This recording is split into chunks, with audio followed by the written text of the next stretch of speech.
On tonight's hair-raising episode of Mythbusters, Adam and Jamie put cinema's most famous Chomp Fest to the test. We find out, could a real shark be as strong as Spielberg's Leviathan? Will punching a shark save your skin? Come on, let's go! And will a bullet blow a scuba tank sky high?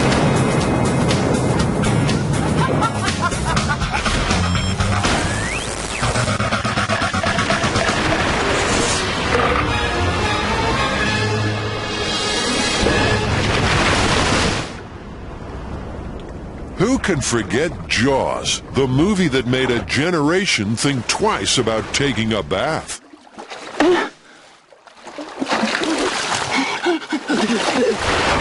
In Steven Spielberg's classic, a big fish with a big dorsal turns swimmers into tasty morsels before finally being blown out of the water by an exploding scuba tank. Smile, you son of a...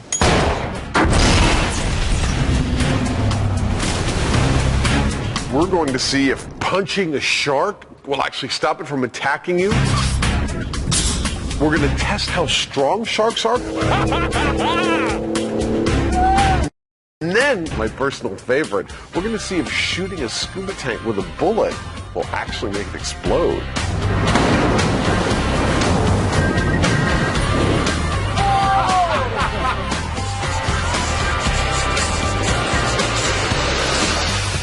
The massive great white shark in Jaws exhibits almost supernatural strength and stamina. It keeps 3 flotation barrels submerged for hours on end.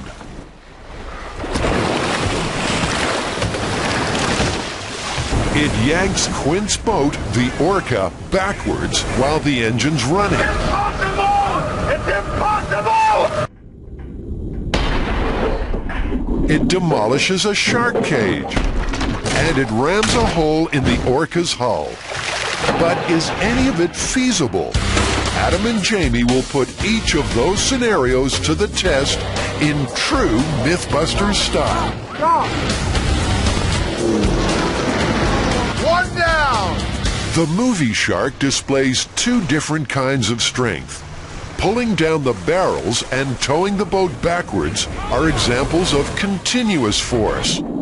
Ramming the cage and the boat, that's shock force. Adam, what are you doing? I'm trying to apply some biomechanical force to this rope to see if there's some kind of proportion to my body weight and how much force I can apply on this rope horizontally, and what a shark's body weight is underwater, and what it can apply to a fishing line, for instance. By using shock force, Adam and Jamie can exert almost 10 times their body weight. 1,000 pounds. You made 1,000 pounds of lunge. But on a constant pull, they muster barely half. Is it the same for a shark? Time to collect some hard data. And so we find them making pre-dawn preparations for a little jaunt, armed with seal decoys and a 20,000-pound force gauge. The next stage basically involves we'll have our decoys out in the water, and we're hoping that a shark will actually grab one. And if he does, we're going to have our big scale on the end of it so we can maybe go right to the source and find out how much pulling strength a shark might actually have. It's not guaranteed by any means, but this is the best place to find out. But it doesn't look like Adam will find out anything. So much for the old sea dog. Sick as a dog, more like it. The Farallon Islands lie 27 miles off the coast of San Francisco. They're as jagged as the teeth of the great whites that prowl these waters. With Adam still out of action, Jamie deploys the decoys.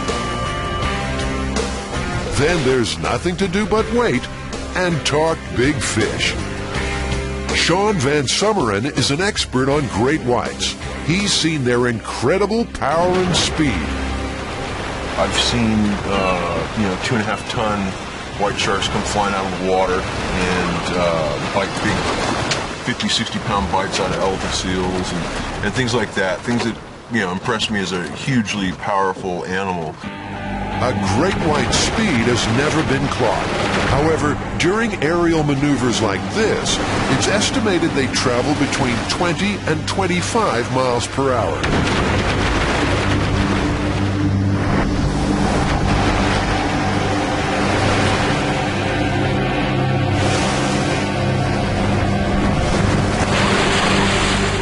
Unfortunately for the Mythbusters, the Farallon sharks are keeping a much lower profile. Maybe the decoys aren't to their taste. Looks like it's on to Plan B. When Adam recovers, that is. Well, Adam, we're just back from the Farallons, and we have a fundamental problem testing the strength of a great white. We just can't practically or politically or ethically do it. There's only a few hundred of them along the entire west coast of the United States.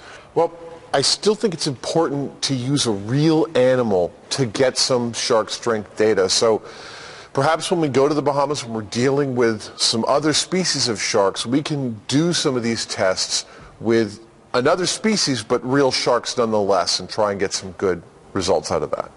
The Bahamas. Looks like the gang's off for a little vacation. Hello. Hello. The Bahamas are a chain of islands that lie off the southeast of Florida. The waters teem with Caribbean reef sharks. At a maximum length of around 6 feet, they don't bear much relation to the movie monster, but they might still provide some good shark strength data. The guys from the Bimini Biological Research Station have agreed to help.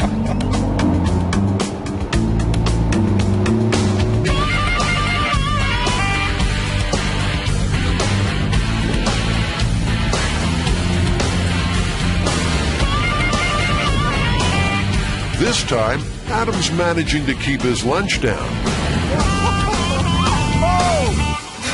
The Mythbusters know this brief trip won't yield definitive answers. Still, some figures are better than none. The line is attached to a 150-pound force gauge. When a shark takes the bait, they can measure the amount of force. Oh, no. There we go. Come on. Pull. Fight. There we go. That's it. Yeah. More fight. I got a shock load of about 30 pounds on him, but only a steady pressure of maybe 15. Each shark is brought in and weighed.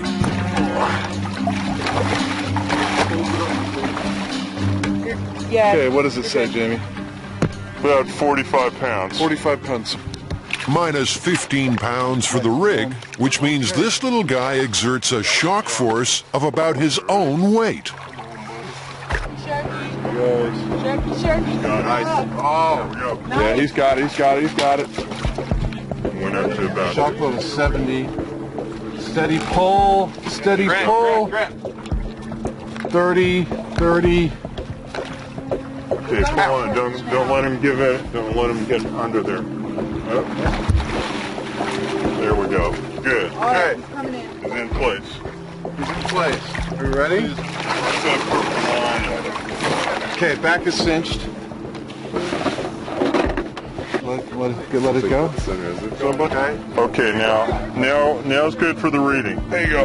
That's 70 pounds right there. Okay, so minus 15. All right.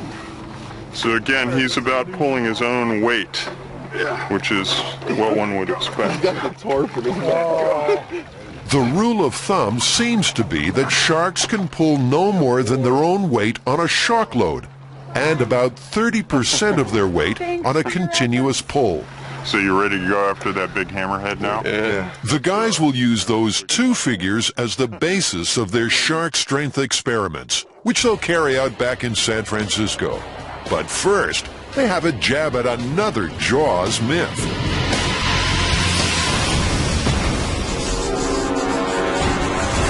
In the film's climax, the marauding great white backs off briefly after being whacked on the nose with a scuba tank. But would that really deter a 25-foot fish intent on eating you? What do you got behind your back? Well, the myth is that if you're attacked by a shark and you punch it in the nose or you jab it in the gills, that you'll frighten it away. You know, I can't really come up with a way I'd like to test this one. Well, actually, I have an idea, and that would be to take Buster, our crash test dummy, out into shark-infested waters, cover him with fish offal, like guts and stuff, and have him fend off the sharks with some kind of punching mechanism. That actually seems like a pretty good plan, Jamie, but you know, a lot's changed since Jaws came out. I mean, a lot of species of sharks are endangered, and I don't think we should just go mechanically smacking away at them willy-nilly. I think we really need to perhaps do some tests using our high-speed camera to see how hard a human can punch and not really exceed that amount. We don't want to hurt any sharks during the making of this show. It's a very real concern. A shark's snout contains a finely tuned bioelectrical system to help them hunt. Tiny receptors on the nose detect electrical signals from potential prey. So could Jaws be right? Is a shark's nose its glass jaw? What we're about to do is to test the force of a human punch. Adam's going to try and punch me, and before he does that, I'm going to put on this protective suit we call the Red Man suit, because it's red. Oh, okay. Of course, Jamie doesn't need to wear the whole outfit for the test, but if there's one thing the Mythbusters love, it's a good dress-up. Are you ready?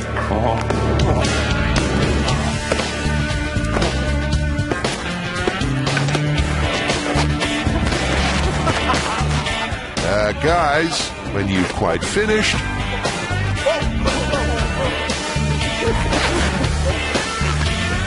okay, it's time for Adam to live his dream. Give me your best shot. Come on. He gets to punch Jamie for the high-speed camera, all in the name of science. All right. 3, 2, 1. That was okay, wasn't it? No, it wasn't bad. Okay, ready?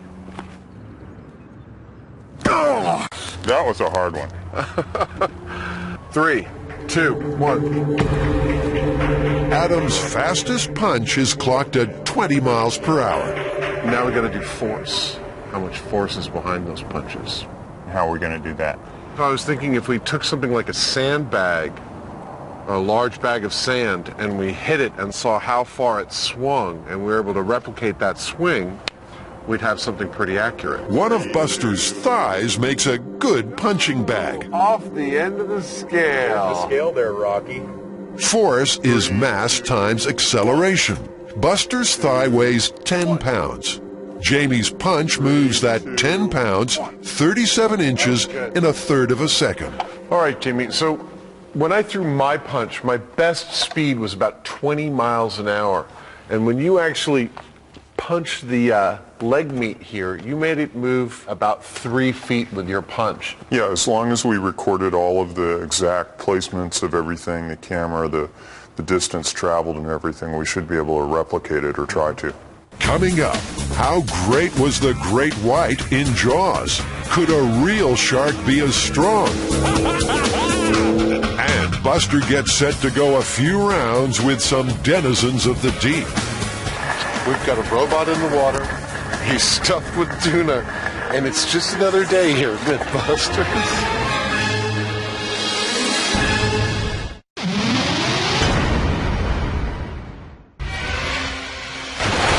It's Jaws night, and the Mythbusters are putting some scenes from the movie to the test. Jamie's turning Buster into a punching machine to test the myth that a sharp biff on a shark's nose will send it packing. The plan is to build a pair of aluminum arms with specially molded fists that'll be powered by compressed air from a scuba tank. Then Buster will be chummed to the eyeballs and dropped in the ocean. When a curious shark approaches, he'll come out swinging.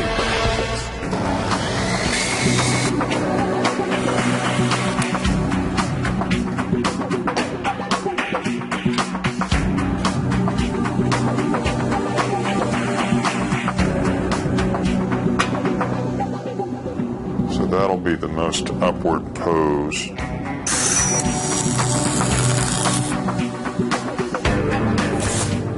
Woo. Hear that little chuckle? You always get that when things are going to plan. And there you go. Well, that's a punch. It works. And according to specs, it has plenty of power. It'll be mounted on the shoulder like so.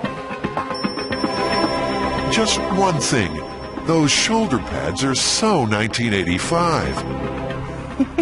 He looks like a superhero. Let's see if his air-powered fists can exert the same force as Jamie. Okay, ready? That's pretty fast. Aim it a little to your right. No, the other way. There you go. I'd say we may well be in the ballpark of... It looks like we are in the ballpark. At 80 psi, it went about 3/4 of the way up the scale. Yeah, and you went all the way to the end of that scale. So more pressure, we probably get it to go a little faster. We just need to solve the valve problem. yeah. The problem currently is with the valve, and while it's a perfect valve, that's nothing wrong with the valve. For some reason, it's not designed to exhaust the air that needs to come out the far side of these actuators whenever we work them back and forth. In other words, air isn't being bled out of the system fast enough. Now, Jamie wanted to keep the rig simple. One lever, one pull, one punch. But it doesn't look like that'll be an option. You actually have to do it as a two-stage process to be able to open and bleed things in the right way to get the air to flow quickly. The problem with doing it this way is that it's a little bit like patting your head and rubbing your stomach at the same time. There's, an additional thing going on, and we're going to be focusing on punching the shark on cue. So I was trying to avoid it. While Jamie sorts out his rig, Adam tackles some more Jaws myths. Like, could a real shark possess the same strength as the great white in Jaws? There's 4 separate tests to try out, each one taken from a scene in the movie.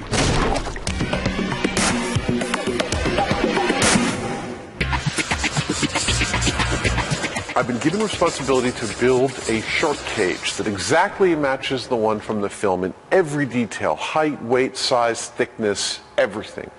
What we want to do is actually ram this with a fake shark, and we want to see if a real shark could actually destroy the cage like Jaws did in the movie. I know there are 7 of these bars. I know they're an inch wide each. I've actually done a fair amount of this in movies where they often ask you to rebuild a prop from a previous scene, but they don't have the prop. You've got to look at the scene and sort of figure out exactly how big everything is. So I'm doing that, looking at a bunch of stuff from Jaws. The other thing they're going to need for the strength tests is a shark-shaped battering ram. Question is, how big should it be? The great white in Jaws is said to be 25 feet long and 6,000 pounds, but science has no record of a shark that big. One of the most important facts for us to get right for this shark strength experiment is how big do great whites actually get. And, the size estimates are all over the map. We've got one from 1945 in Cuba, 21 feet long, 7,000 pounds. Further analysis of the photograph shows that it was more like 16 feet long, and they never actually weighed it.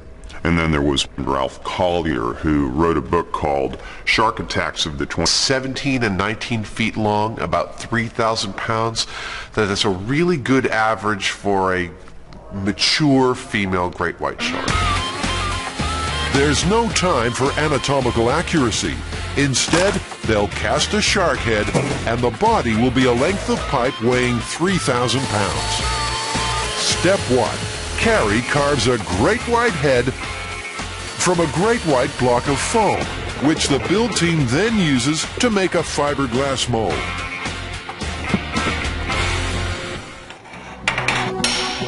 Meanwhile, Adam's finding out that building a shark cage from scratch is no walk in the park. Oh, I'm a little zoned out.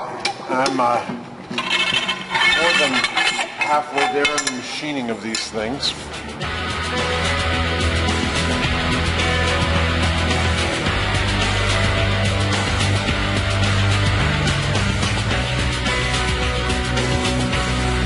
There we have a 100% accurate prop reproduction of the Jaws shark cage.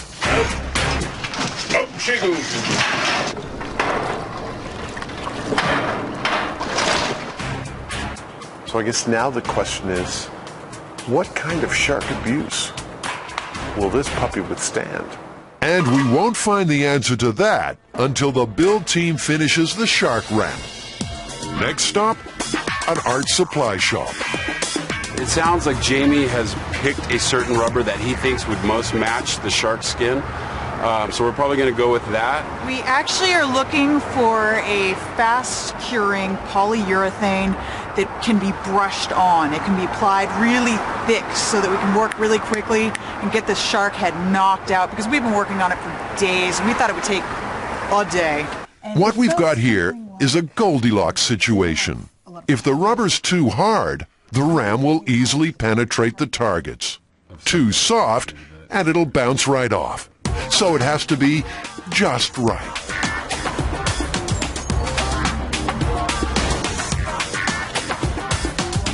Yummy. It's a sticky situation, and some test tugging has Tori worried. This is like my worst nightmare coming true. Not being able to pull a piece out of a mold. I hear it separating, that's a good thing. Come on, baby.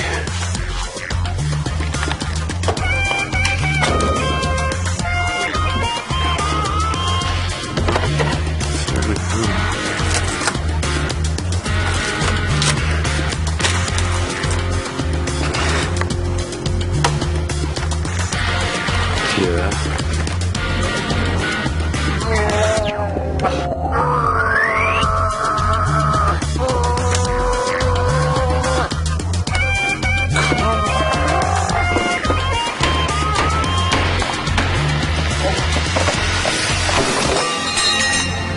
The result, one rubber and fiberglass shark head. Huh. That was a lot easier than I thought it was going to be. Now just paint and attach to a big pipe. It's a rammer. Next on Mythbusters, I get eaten. It's out of the workshop and into shark-infested waters.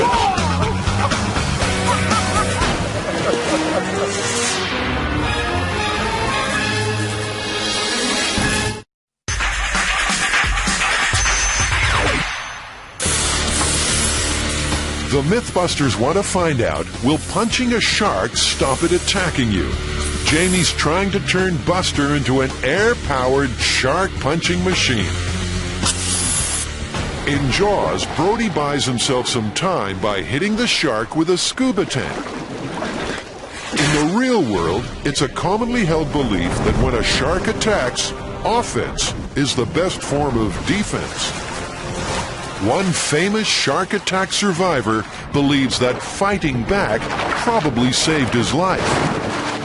In 1963, Rodney Fox was spearfishing off the South Australian coast when he suddenly found himself in the jaws of a great white. All I remember is this big thing pushing me through the water.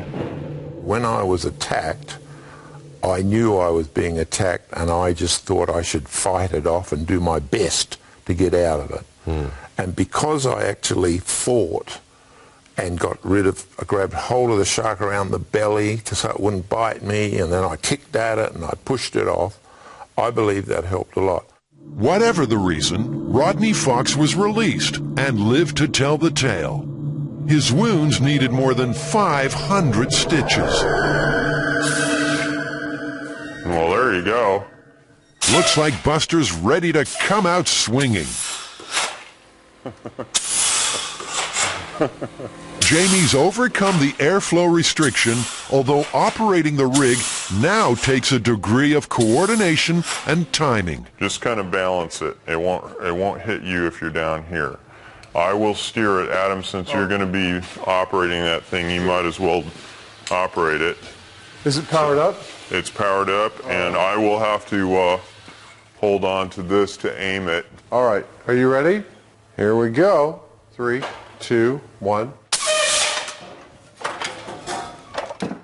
That was pretty close. There's only 2 inches difference between Jamie's test punch and Buster's effort. That's close enough. I mean, the other thing that you were doing when you hit it is you were putting your whole shoulder behind it. Yeah. You weren't doing this like that. And, I mean, the fact that it came within 2 inches of your mark, I think that's just perfect. I think this thing could hurt you. I think we're about to find out whether it'll hurt you. All right, I'll go put on the suit. What did I say about dressing up?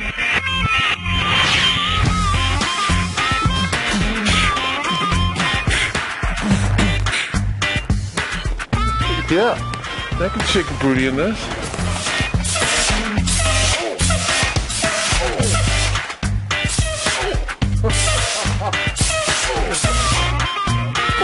Looks like Buster's got his measure.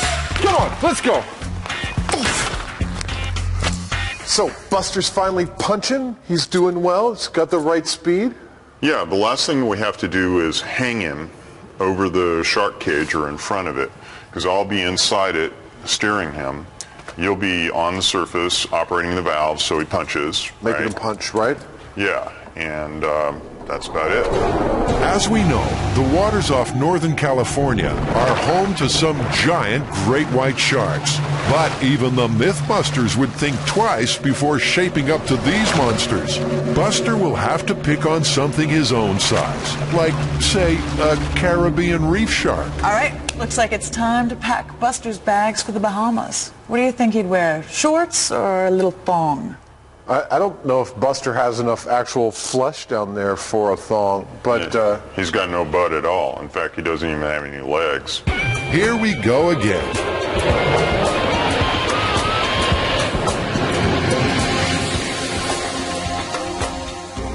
We've put Buster through a lot on this show. We've burnt him, blown him up, dropped him off of buildings, but I think this is his shining moment. We've finally given him the gift of movement. We're going to put him in with some sharks.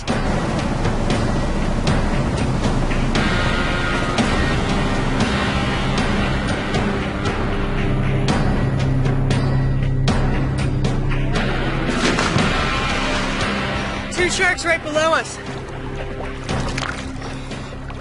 We really want these sharks to come right in to Buster. We need to have them think of Buster as dinner. And so we've got to really motivate them, get them all worked up. That means probably baiting the area, and in particular baiting Buster, having him, like, you know, exuding fish essence.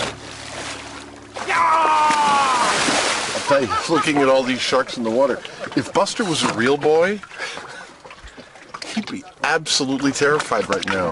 Buster's being turned into a smorgasbord. Step 1, put on his wetsuit. No mean feat when he has no feet. Then pack the wetsuit with juicy morsels sure to have the sharks licking their chops. Metaphorically, of course. Sharks don't have tongues. I still think that shark fighting Buster might end up being like punching this way while sharks are eating his ass. You know? But I think if he actually gets contact, the shark's going to go right away. Buster's got more hose than a lingerie store. What if a shark gnaws through it? Will he be sent down to Davy Jones' locker? Well, you know, if Buster's umbilical does get cut and he goes to the bottom, I mean, hell or high water, we're going to get him back out. We leave no man behind on Mythbusters, man. Yeah. Jamie will be holding on to Buster through the bars of the shark cage, so he'll be modeling the latest chainmail. But he won't be going alone. Stuart Coves agreed to join him in the cage. Jamie, you look really hot in that chainmail. Stuart, is there any kind of possibility for stuff getting out of control with this thing? I mean, we're going to chum the heck out of the water here, right? Yeah, it's definitely going to get out of control, but we're in the cage. So the only problem we may have is if, you know, one of the sharks, the little ones, gets inside the cage. Okay.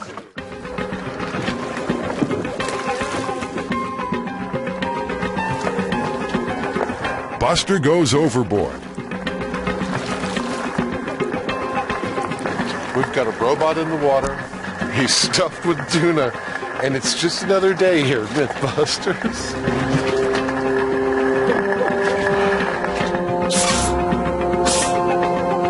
Ask him how that went. How are those two deafening blows? Over. Those look just like they were in the show. They're very aggressive. Over. I guess we're ready for some sharks. Over. Standing by. Over.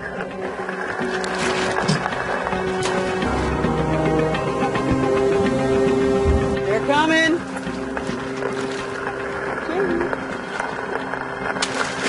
Airing up. Airing up. Over. Go ahead. Punch! Initially, Buster's a little slow to react.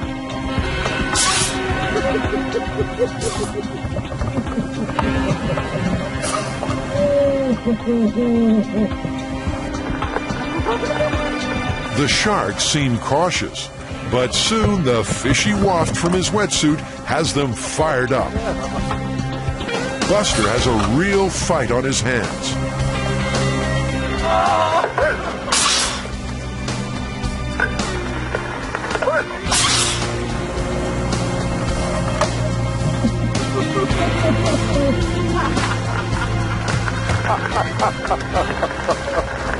Oh my God. This is more fun than should be allowed. The reef sharks do shy away when punched or poked, but they don't stay away for long.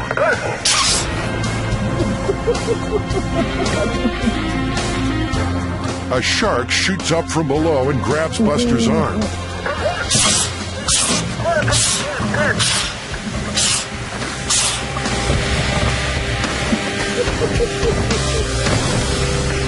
Okay, that was pretty intense. We just had a punch delivered dead on to a shark, and it ripped Buster out of my hands while he was wrestling with the shark. Over. While boxing Buster is working well, he's still a little hit and miss.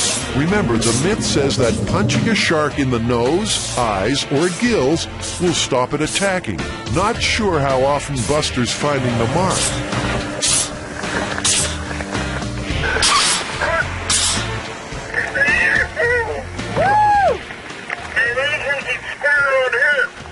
It's killing me not being able to see down there. It totally has killed me.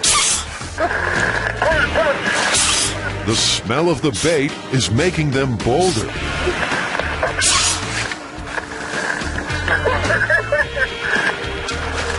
They're giggling. I can't even hear them.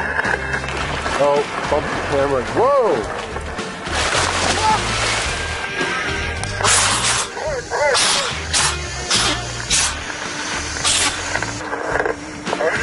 One of those, what the hell am I doing moments. Over. That was amazing.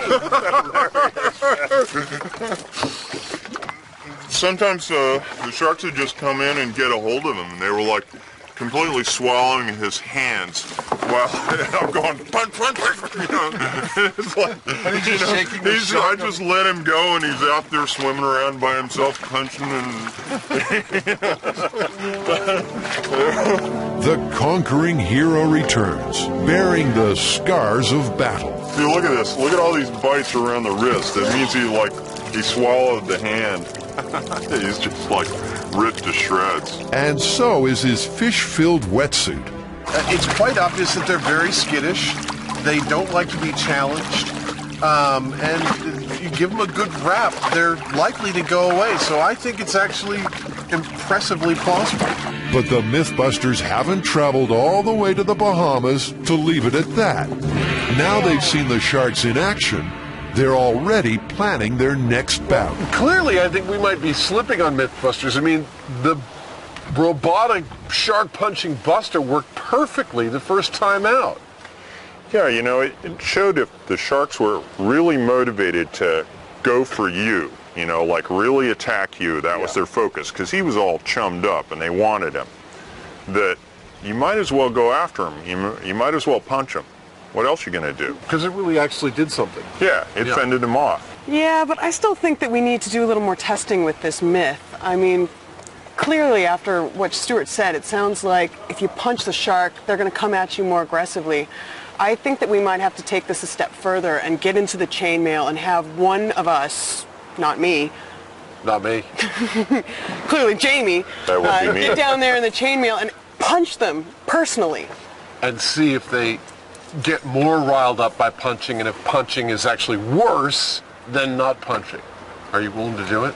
You know what they say, when you're swimming with sharks, you're going to get bit. Coming up on Mythbusters. Can a bullet turn a scuba tank into a bomb? And how can this tank help solve the riddle of shark strength?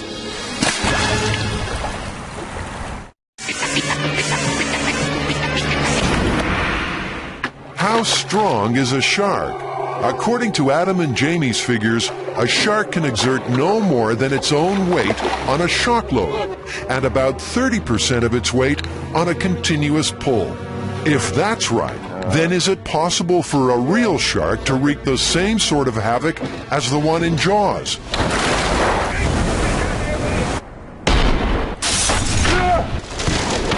The Mythbusters are in the perfect place to find out. A dry dock at an abandoned naval yard. This 38-foot cruiser will play the role of Quint's doomed boat, the Orca. It's similar in size, weight, and construction. This feels exactly like Quint's boat in the movie. Shut the engines. I mean, the space in the cabin and all of that stuff, I know they're probably shooting on a set half the time, but it feels exactly right.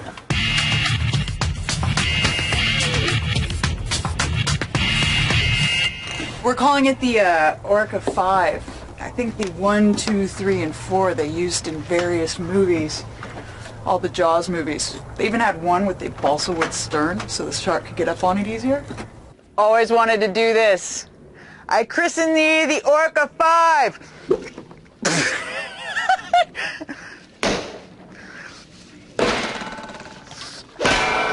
Ew. How the hell do they do this? It's made of stern stuff, Carrie. Okay, I'm gonna go for it for the 7th time. Christen thee the Orca 5. This break! Okay, stop! The 3,000-pound sharammer is ready for action. Winching up. And they found the perfect way to tow it through the water.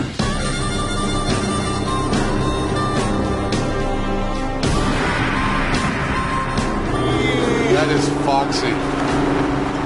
That is a foxy machine. This is an MTVL, Mobile Tactical Vehicle Light, on loan from United Defense, one of the U.S. military's biggest contractors. 28,000 pounds, 400 horsepower, 0 to 20 miles per hour in 7 seconds. Well, this is going to be our main drag vehicle for all of our shark experiments. This is heavy enough and fast enough to provide us with the speed and traction we need to pull boats, to pull sharks, to wreck shark cages, and all the stuff we need to do. But Adam, will they let you drive it? I don't know if that's in the cards. Right, down to business. Time to roll out the barrels.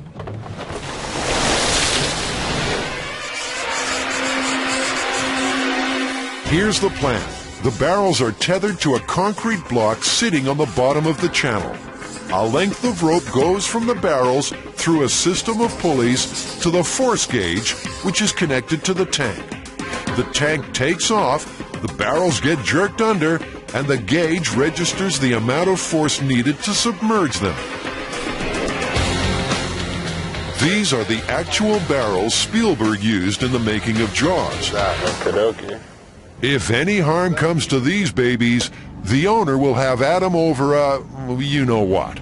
The only thing we're told we can't do is burn them, blow them up, or lose them. Has he watched the show? The barrel line is fed through the pulleys and tied to the force gauge on the rear of the tank. All right, so I think we're ready. Adam monitors a feed from a camera mounted above the force gauge.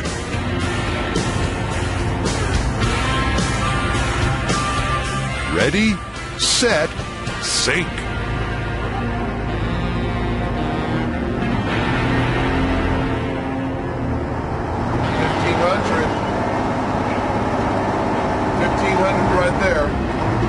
Are they under, Carrie? They are just under. Just about 1,200 pounds. We have 1,200 pounds! All right. I think we can back up. That's a good test. You ready to back on the slack? Hold on, I want to take a look. What? Ah, look at that. They're all the way under. Woo! Yeah! One down. Barrel test. How much force would it take to sink 3 of the barrels from the movie Jaws below the surface of the water? Worked perfectly. My estimation of about 1,300 pounds was very close. It turned out to be just over 1,200 pounds to keep it under the surface. The test showed that your average real-size shark between 17 and 19 feet, between 3,000 and 4,000 pounds, just would not have the strength to hold these barrels under the water. It might be able to pull them under briefly, but it would not be able to keep them there. That's Shark Strength Round 1 to the Mythbusters. Oh, yeah!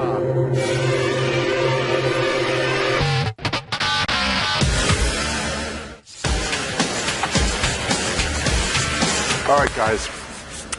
You know we have to have 1 explosion per episode, and this one is a classic.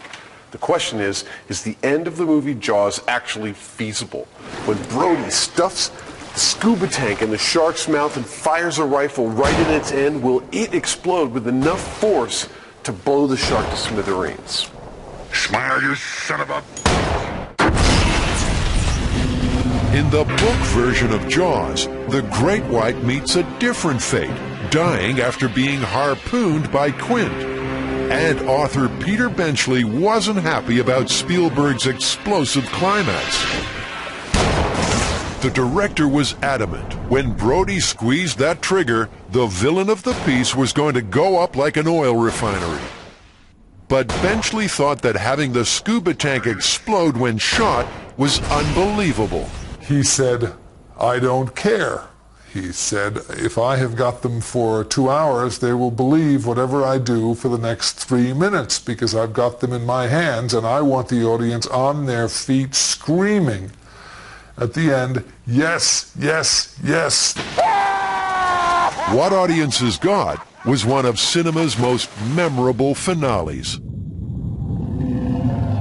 Okay, clearly this is going to be extraordinarily dangerous. I mean, we got to figure out a way to protect ourselves. Do you have any plans?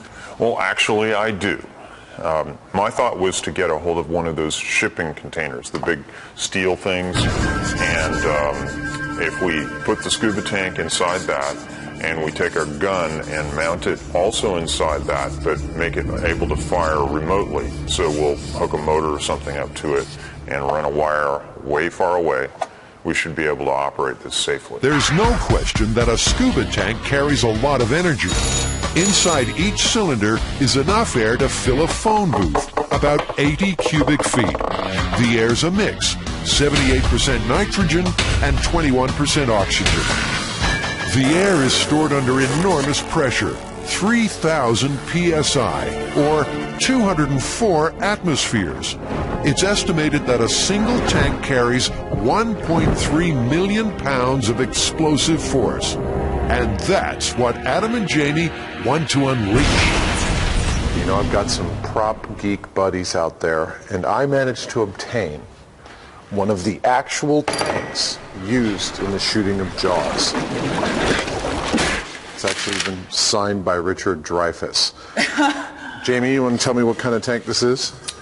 Well, this is the most common type of tank that we would use these days. This is an aluminum 80. This is actually pretty good because part of this myth is about showing what would happen if you blew up a tank this way. And I understand these things have about 1 million, or actually it's 1.3 million pounds of explosive force.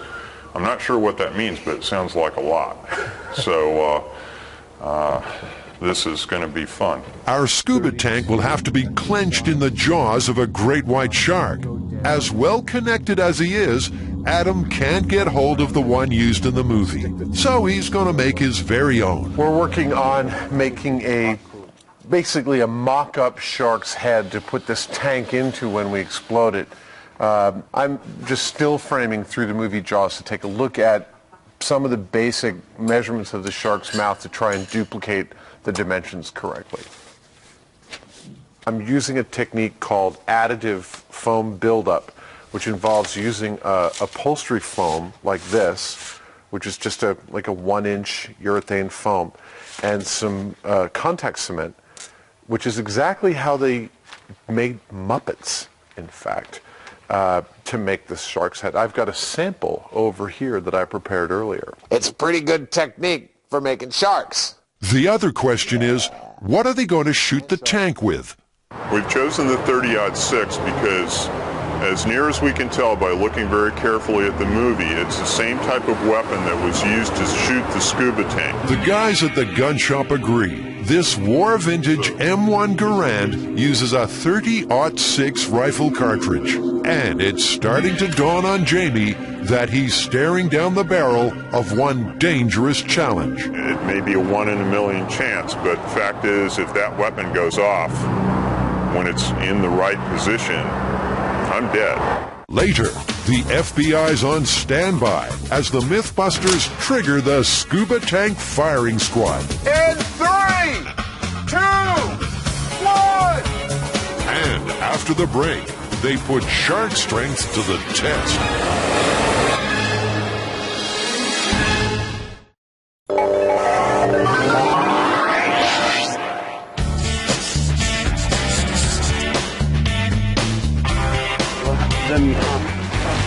I got it! Whoa, dude, you really ate your Wheaties this morning. The Mythbusters have already sunk one Jaws myth. Now, it's time for the second shark strength test. For this experiment, the Orca 5 will be connected to the tank and yanked backwards.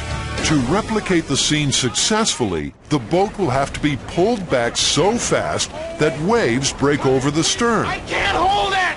Okay, we're about to fire up the engine. Stand by. Okay, go ahead. We're going ahead. The force gauge will be monitored by Carrie. And the Orca 5 sets sail, full steam behind. Holy.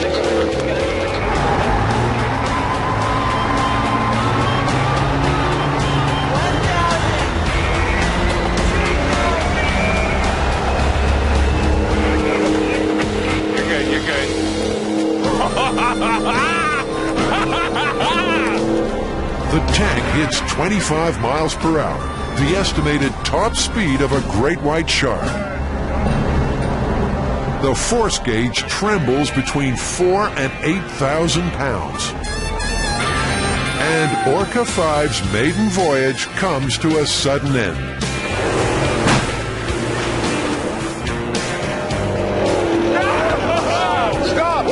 Stop!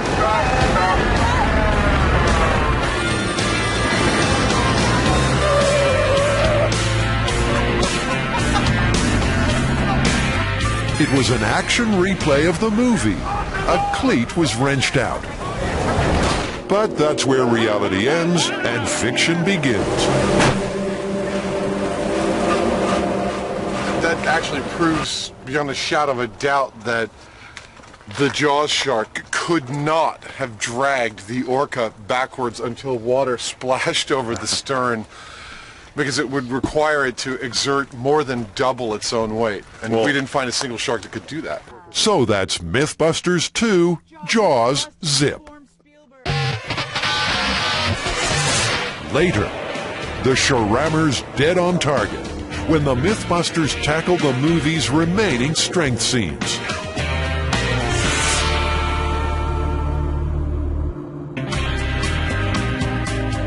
Back at base, work on the exploding scuba tank myth continues.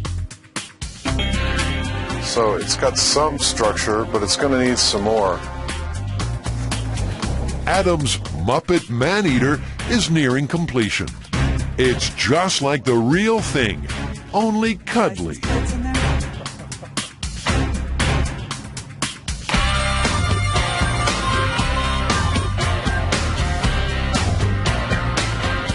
Ta-da! Doesn't that look good? It's awesome. There you go. Everything is set, so they decamp to a disused Air Force base miles from any innocent bystanders. Here's what they're going to do. Fred the foam sharks at one end. That looks awesome. Jamie's remote-firing gun rig is set up with the rifle position to fire at point-blank range. Yeah, so it's held up here. There you go. That's it. First, at test, they give Fred an empty scuba tank to chew on, just to see if a bullet can pierce the thick aluminum bottom. Adam's tip? We were able to put one of those bullets through 2 layers of bulletproof Lexan, but it's 2 inches of aluminum. I mean, it's a lot stronger stuff. I don't think it's going to make it through the bottom. I think we're going to end up firing it, seeing that it doesn't work, and going right through the side. If he's right, that'll be myth-busted right there. Jamie loads a round into the rifle. Guns loaded. Say when. Go for it. And 3, 2, 1.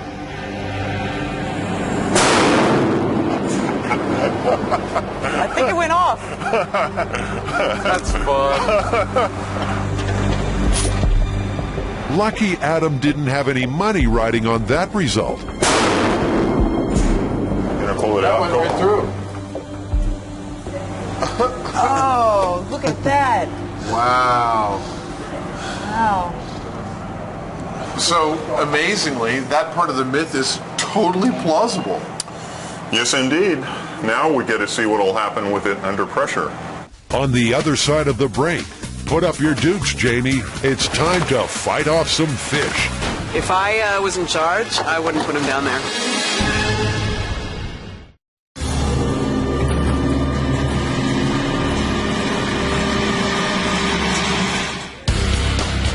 Jamie's agreed to take the plunge and put the shark-punching myth to the ultimate test.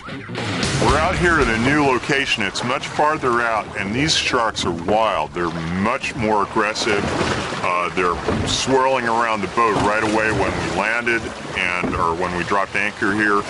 And, you know, it's got me a little concerned. Buster was punching some pretty well-fed, well-trained sharks out there at the 2-mile mark. We're way farther out here, and these sharks are, from what we've seen this morning, a lot more aggressive, a lot quicker to go right for the food that they're interested in.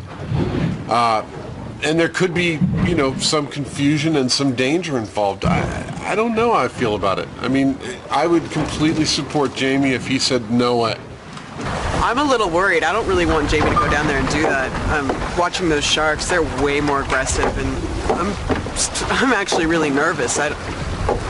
If I was in charge, I wouldn't put him down there. But Carrie, wasn't it your idea? Now, one of us, not me. Not me. Clearly Jamie. Come on, would you want to hurt that guy? Look at him. The worst case scenario with this would be, say if one of the animals got a hold of my arm and started to thrash, they could potentially break it. If I see a shark coming up with a beret, I'm going to be mad at you. Here's the plan. Jamie and Stuart will dive to the seabed with a full bait box. Jamie, wearing chainmail, will then try and guard the bait against an army of hungry sharks using only his fists. Hurt me. Go ahead.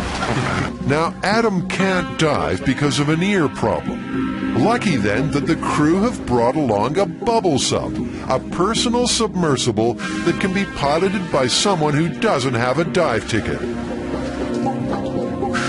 Air from a regular tank is pumped into the bubble.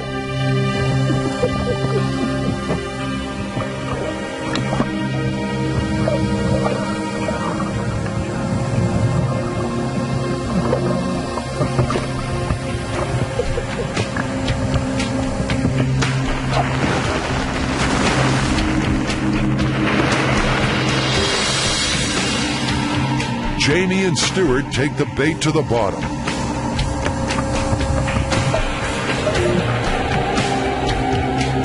Microphone test. Respond back to me if you can hear me. Over.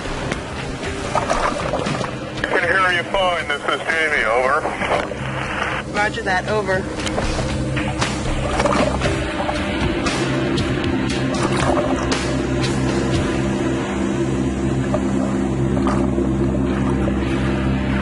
Are the sharks coming at you?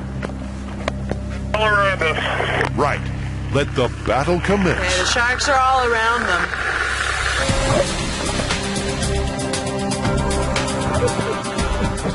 Where Buster's strikes were random, Jamie's are precise, sticking to the areas specified in the myth. He's also using very little force.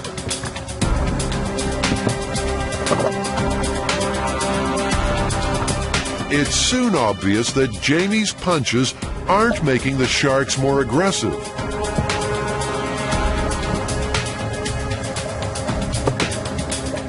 Adam has a ringside seat, just out of the danger zone. Jamie, have you done enough punching to come up with a result? Over. Let me think about it a little bit. I'm a little busy right now. Hitting them is like hitting bone. And the more aggressive I get with punching them, the more they go away.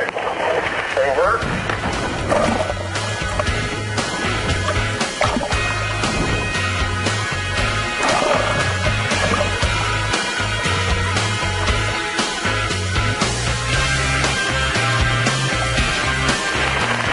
Call plausible at this point? Over? Well, I definitely don't see that punching them is making them angry. I mean, I'm defending this and they seem to be responding. They know I'm guarding the bait box and they're not coming in as tight as they were.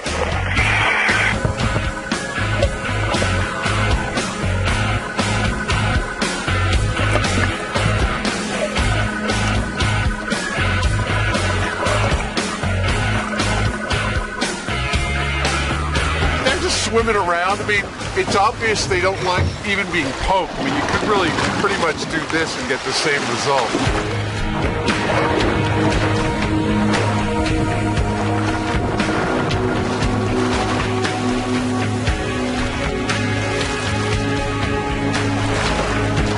The front of the shark, the nose, is like bone. I'm sure it's cartilage instead. It's just, knock, knock.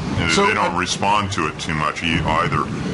Punching in the soft sides along the gills or whatever, you can do it, and they seem to actually respond to it. I felt like I was actually defending the bait box by punching at them.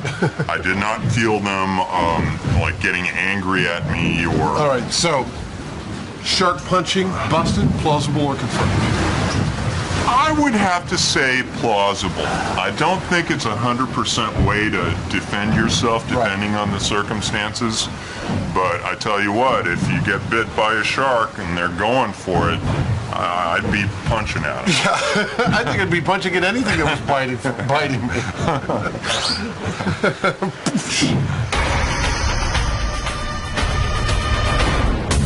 Up next, a shark ram showdown. And later, they've got a loaded scuba tank and a loaded gun. Will the result look like this?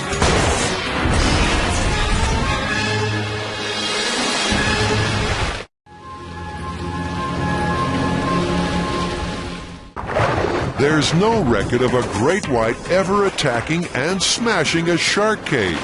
But when you look at the size of some of them, it's easy to imagine. Down at the dock, it's time to move on to the shock force tests. I'd say that's as pretty as you please. The Sharammers going into action.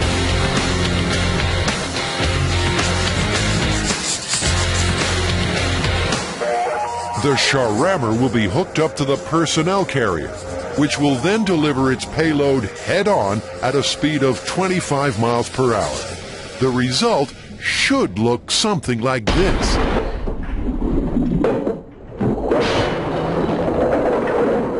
Even with a steel dorsal fin, the Sharammer doesn't look as scary as Bruce, the fake shark in Jaws. But it is more like a real shark when it comes to weight and buoyancy. I measure the shark to be about 513 feet away from the target. All right, here we go.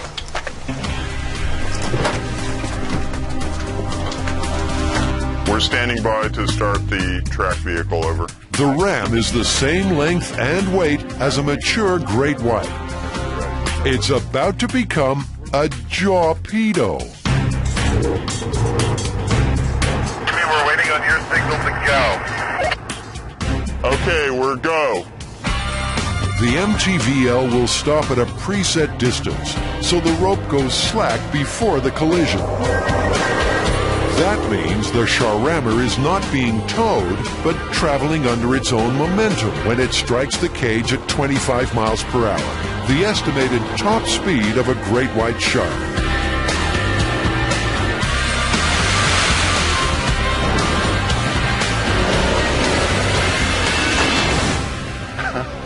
Yeah!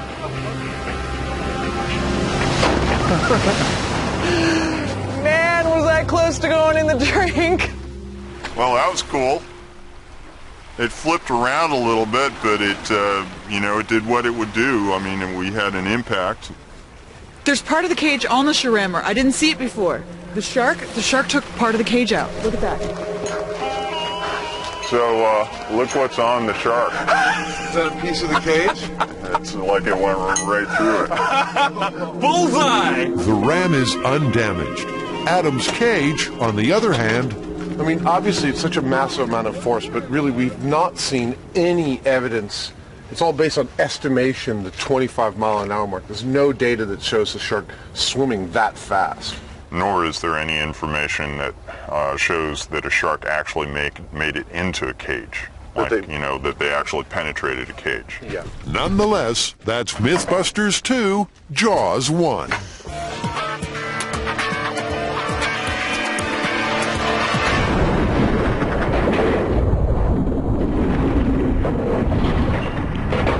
Time for the final test.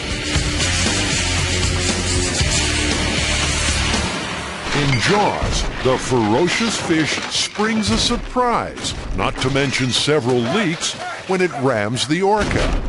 Outside of Hollywood, there's no record of a shark ever attacking a boat this big. Nevertheless, this grand old lady's going to get a grand old pummeling. To maximize the damage, the Orca 5 is positioned so that the Sharammer will hit the flattest part of the hull. Okay, go!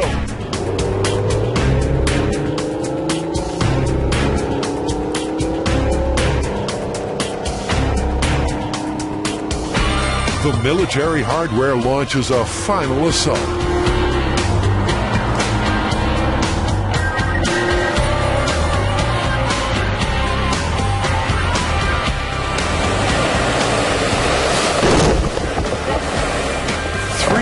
3,000 pounds connects at 25 miles per hour.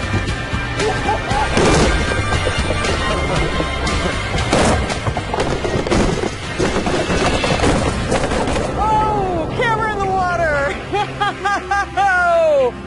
That's the perfect hit. Now, I mean, I'm a little disappointed that we didn't go all the way through it, but My shark went belly up, but it definitely pierced the side. It's a Mythbusters first. The experiment's finished, and the boat still floats.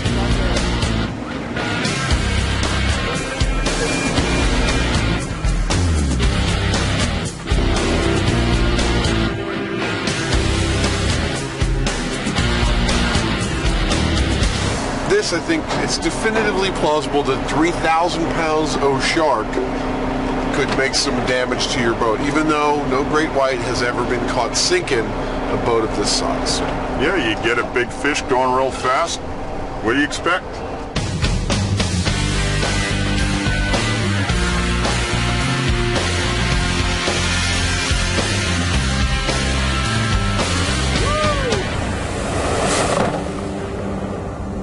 After all this shark strength testing, what are our final results? Well, clearly an average-sized great white could not pull a boat backwards. And, I mean, even though a great white could probably pull those barrels down, it couldn't keep them down there as it was in the movie. Not continuously. Not continuously, no. So those two are busted. Those two are definitely busted. But on the other hand, we showed that a great white could work its way through a shark cage, probably depending on how it was built, but it went right through ours. And it would also be conceivable that a shark could, given the right circumstances, plow through a wooden boat hull.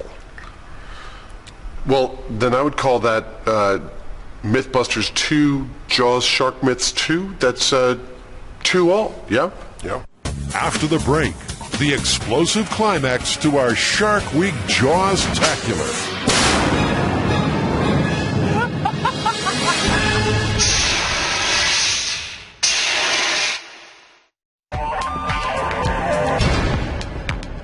Time to put the exploding scuba tank myth under the gun. We know a bullet can penetrate a tank's thick aluminum base. But that tank was empty. Next we got one charged tank. This one should be somewhat exciting. This tank contains 80 cubic feet of compressed air stored at 3,000 psi. Now, there's a slim chance the bullet might damage the tank, but not actually rupture it. If that happens, the FBI will have to blow it up. A strip of C4 is taped to the tank. C4 explosive is inert, and so won't be set off by the bullet. Right, we're locked and loaded. I'm ready. Any more bold predictions before we pull the trigger? I'm ready! I think we're going to poke a hole in it. I think there'll be a really loud noise or maybe even a little bit of a rupture, but I don't believe this is going to be like a bomb going off. What I'm hoping for is to come around the corner and find the container bowed out in every possible way from the force of the blast. Now, if everyone could just cower behind the nearest masonry. Starting the trigger now.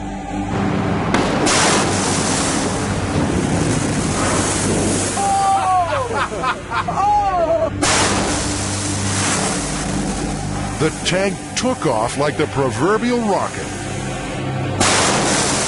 propelled around the container by a jet of compressed air. It looks like it collected a little paint from the red primer. Hey, Sharky's still alive. We got a beautiful shot right dead center of the bottom of the tank. The tank did not actually split all the way open. In fact, it shot like a rocket and bounced around in here and tore up some of the back of our Sharky, but didn't explode. So is this myth, like the shark in Jaws, dead in the water? Not quite. Given the vagaries of movie editing, one could posit that the bullet entered the side of the tank at the end of Jaws, and I'm sure if we didn't do it, our fans would take us to task for not trying that. So we're going to do that before we call this myth totally busted. Will a bullet blasting right through the sides of a tank cause a more explosive reaction? And then you aim right for there. Poor old Fred is force-fed a fresh tank. In 3, 2, 1!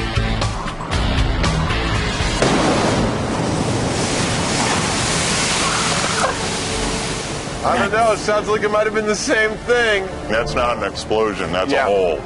I don't know that we've ever completed one so fast before. I don't know what to do with the rest of the day.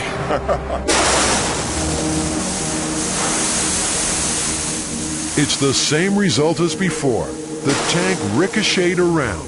The bullet didn't make it all the way through. There's the first hole, and there's the dent for the other hole. Dent there? The hole is just too small. You know, the metal in this case is strong enough to hold itself together to withstand an impact, even with all that pressure behind it, without rupturing the tank. This is Mythbusters, so next we have to make an explosion. We're just going to blow up the tank. It's the FBI's moment of glory.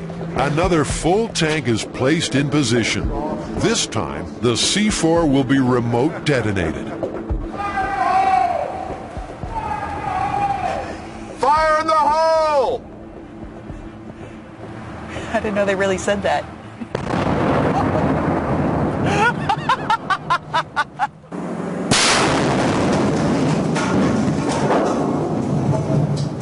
Now that's more like it.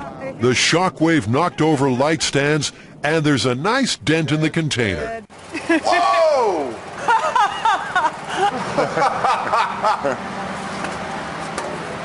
That's amazing. And as for Fred... Anybody up for sushi? So, do you guys think under any circumstances a bullet would do this? No.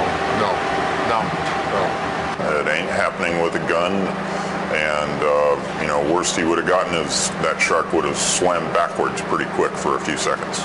This is actually a lot like our explosive decompression story in that a small hole does not a catastrophic failure of the structure make.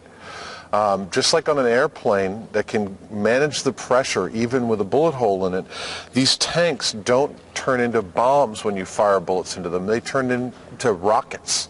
The final sequence of Jaws, I'm sorry to say, is totally busted.